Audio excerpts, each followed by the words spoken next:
حیدرآباد کے نامپلی علاقے میں اس وقت سنسنی پھیل گئی جب مرغی مارکیٹ کے قریب ایک بند مکان سے انسانی ڈھانچہ برآمد ہوا۔ یہ حیران کن واقعہ اس وقت منظر عام پر آیا جب ایک مقامی بچہ گیند لینے کے لیے کئی برسوں سے بند پڑے مکان میں داخل ہوا اور وہاں موجود انسانی ڈھانچے کی ویڈیو سوشل میڈیا پر وائرل کر دی۔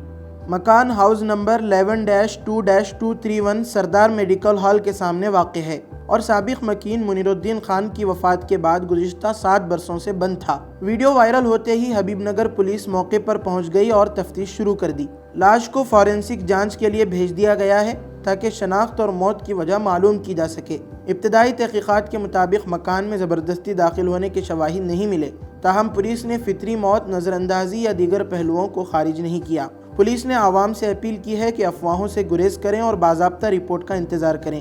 مزید اپڈیٹس کے لیے جڑے رہیں ڈکن میڈیا کے ساتھ۔